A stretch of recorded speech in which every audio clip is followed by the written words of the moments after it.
नमस्कार दोस्तों, आप सभी का मेरे YouTube चैनल में स्वागत है। दोस्तों, आज हम मोटिवेशनल स्टोरी के बारे में जानते हैं जो आपकी ज़िंदगी बदल देगी। हमारी ज़िंदगी का दूसरा नाम ही मुसीबत है।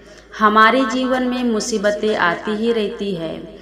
कोई इन मुसीबतों से हार मान लेता है तो कोई इसका डट कर सामना करता है। बहुत से लोग इन मुसीबतों से टूट जाते हैं और उन्हें ऐसे मोटिवेशनल की ज़रूरत पड़ती है जिसके कारण वह इन मुसीबतों का बिना किसी डर से सामना कर सके। आज हम यहाँ पर मोटिवेशनल हिंदी स्टोरी शेयर कर रहे हैं। आपके जीवन में कुछ नया करने का जोश जागेगा। इन मोटिवेशनल कहानी से जीवन में बहुत कुछ करने की प्रेरणा मिलेगी। हमने यहाँ पर मोटिवेशनल स्टोरी छोटी है, लेकिन इन छोटी सी कहानी के पीछे बड़ी सीख छिपी हुई है जिसे हम अपने जीवन में ज़रूर उतारना चाहिए। तो आइए जानते हैं हमारे जीवन को प्रेरणा से भर देने वाली जीवन आधारित मोटिवेशनल कहानी। इंतजार का फल।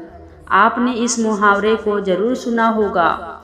चलिए आज हम इस कहानी से जानते हैं कि इसका मतलब क्या होता है। इस कहानी में बताया गया है कि तारों को कैसे भाव उत्पन्न होता है और श्री नारद मुनि उनको कैसे इस मुहावरे का अर्थ समझाते हैं।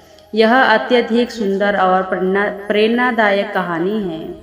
आप इसे पूरा जरूर सुनें। जब सूरज अस्त हो रहा होता है तब हल्की हल्की संध्या से उत्पन्न होती है और चारों तरफ शांत वातावरण जैसा एक अंधेरा सा छा जाता है।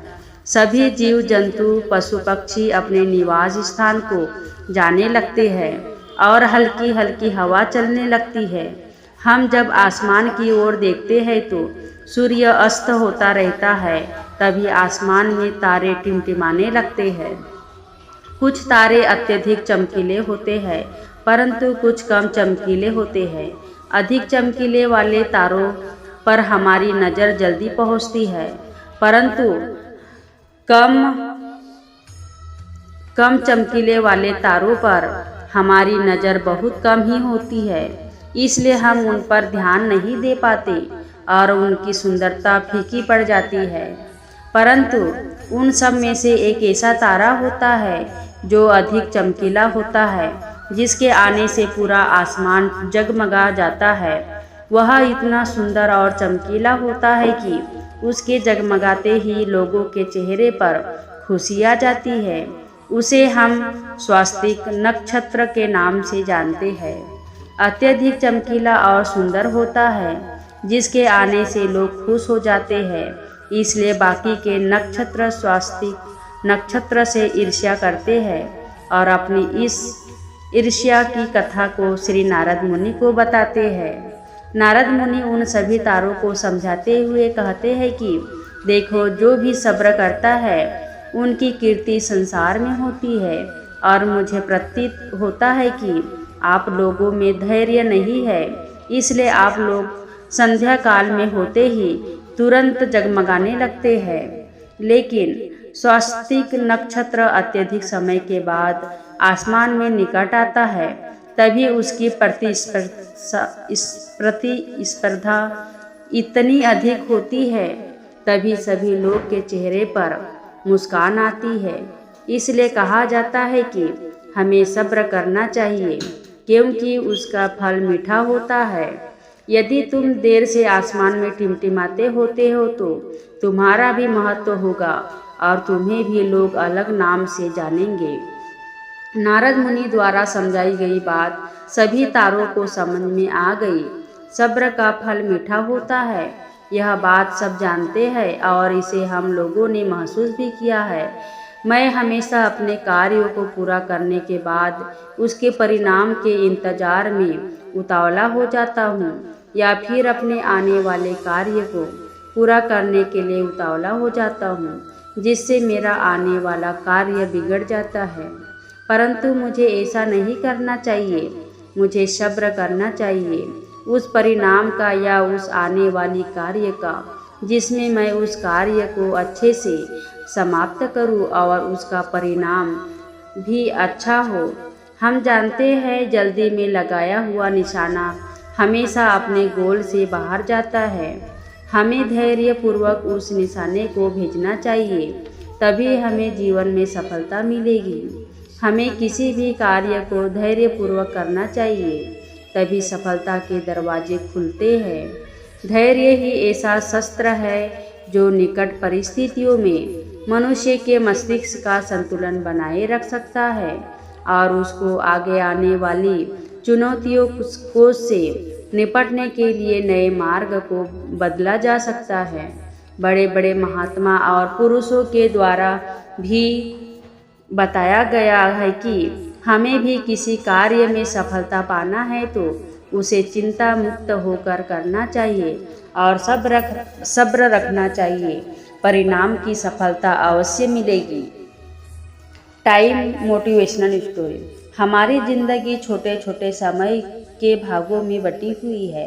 हमारी जिंदगी में कई दिन, कई घंटे, कई मिनट और कई सेकंड होते हैं, परंतु कुछ लोग इसे समय में उसका मुकाब को हासिल कर जाते हैं जिसकी उन्हें चाह होती है। वे समय का सदुपयोग करते हैं और अपने जीवन में सफल हो जाते हैं। एक गांव में एक गरीब आदमी रहता था। उसके घर में उसकी पत्नी और उसकी बेटी और एक छोटा बेटा था। उसकी पत्नी दूसरों के घर में काम करके अपने परिवार का खर्च चलाती थी। उसका पति, जिसका नाम रामू था, रामू दिन भर नशे में डूबा रहता था और दूसरों के साथ अपना समय बर्बाद किया करता था। कई इधर ताश के पत्ते खेलते दिखता तो कई उधर लोगों के दरवाजे बैठकर गपशप मारा करता था। अपने परिवार का ख्याल उसे बिल्कुल नहीं था। उसके माता पिता ने उसकी शादी कराकर गलती कर दी थी। बेचारी उसकी पत्नी दिन रात काम कर अपने बच्चों का पेट पालती थी। यदि उसकी पत्नी एक भी दिन काम पर न जाए तो उसके बच्चे भूखे रह जाते थे। इसलिए उसकी पत्नी प्रत्येक दिन दूसरों के वहाँ काम करती थी। लेकिन रामू को इन सब बातों से कोई फर्क नहीं पड़ता था। उसे बस अपना समय बर्बाद करके हंसी मजाक और पत्ते खेलने में बहुत मजा आता था। शाम को शराब पीकर घर आकर जोर जोर से अपनी पत्नी को चिल्लाता था। कई बार उसने अपनी पत्नी को मारा भी, लेकिन अब उसकी पत्नी करे भी तो क्या करे, वह तो अपने बच्चों को छोड़कर नहीं जा सकती थी। रामू को जो कोई भी समझता था कि रामू कुछ कार्य करो, पैसे कमाया करो, अपने परिवार का खर्च तो उठाओ। तुम्हें 2 बच्चे हैं, तुम्हारी पत्नी है, उनकी देखभाल करो, ऐसे अपना समय क्यों बर्बाद करते हो। रामू उसके ऊपर बिगड़ जाता था और कहता, तुम्हें इससे लेना देना क्या है, मैं कुछ भी करूं, यह मेरा जीवन है, मैं तुम्हारे घर में खाता हूं क्या। इसके कारण कोई भी गांव का सदस्य इससे इस विषय में बात ही नहीं करता था। वह सुबह खाकर निकल जाता था और रात में शराब पीकर आता और अपनी बीवी के ऊपर गुस्सा करता। ऐसा ही कुछ दिनों तक चलता रहा। कुछ दिनों बाद संसार में एक ऐसी बीमारी ने जन्म लिया जो मानव जाति के लिए अत्यधिक खतरनाक भी था। चारों तरफ उस बीमारी का कहर था। आप सब जानते होंगे, मैं कोरोना वायरस की बात कर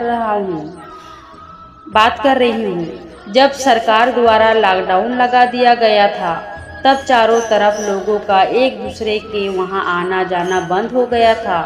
सारे कार्य, सारी फैक्ट्रियाँ, सारी गाड़ियाँ इत्यादि बंद हो गए थे।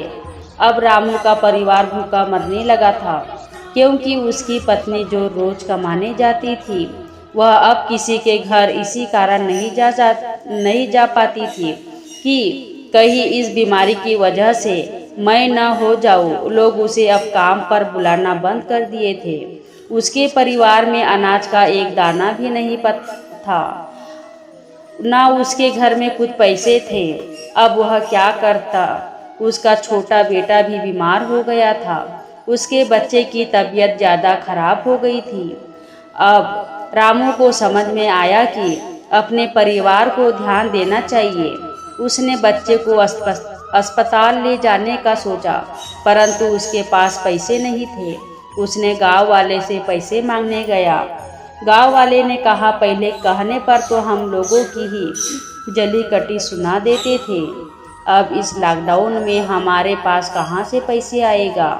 यही कहकर वह लौटा देते थे।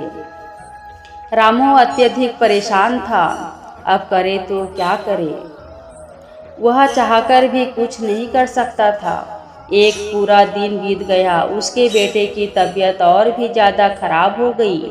तभी किसी तरह उसकी पत्नी ने जहाँ काम करती थी वहाँ से कुछ पैसे जुटा कर लाई और अब रामू अपने बच्चे को हॉस्पिटल ले जाने की तैयारी की। रामू अपने बच्चे को लेकर गांव के बाहर एक अस्पताल में पहुंचा। रामू दौड़ता हुआ डॉक्टर के पास गया। उसने कहा, मेरे बच्चे को बचा लीजिए। डॉक्टर साहब ने सारे चेक कर लिया, उसका बेटा मर चुका था। डॉक्टर साहब ने यह बात रामू से कहा कि यदि तुम अपने बच्चे को 10-15 घंटे पहले ले आते तो मैं तुम्हारे बच्चे को बचा लेता। मुझे बहुत दुख होकर कहना पड़ रहा है कि मैं तुम्हारे बच्चे को बचा ना सका। यह सुनकर रामू के पैरों तले नीचे में जमीन खिसक गई। वह रोने लगा। उससे कहने लगा कि यह सब मेरी गलती है। मैंने जीवन में कुछ नहीं किया, सिर्फ अपने समय को बर्बाद किया है। यदि आज मेरे पास पैसे होते तो मैं अपने बेटे को हॉस्पिटल जल्दी ला पाता और मेरा बेटा बच जाता। मैंने अपने जीवन में समय को बहुत बर्बाद किया है, लेकिन आज मुझे समय को अहमियत पता चल गई है। तो हमें इस कहानी से यह शिक्षा मिलती है कि हमें अपने समय को बर्बाद नहीं करना चाहिए, उसका सदुपयोग करके चाहिए, तभी हमें जीवन में सफलता मिल सकती है। इस कहानी में अगर रामू पहले से काम करता होता, उसके पास पैसे होते और अपने बेटे का इलाज करा पाता, जिससे उसका बेटा आज जिंदा होता। मित्रों, हमें हमेशा अपने समय का सदप्रयोग करना चाहिए। दोस्तों, आपको ये कहानी कैसे लगी मुझे कमेंट करके ज़रूर बताएं और अपने दोस्तों के साथ शेयर ज़रूर करें और मेरे YouTube चैनल को लाइक सब्सक्राइब कीजिए। धन्यवाद। जय श्री कृष्ण। राधे राधे।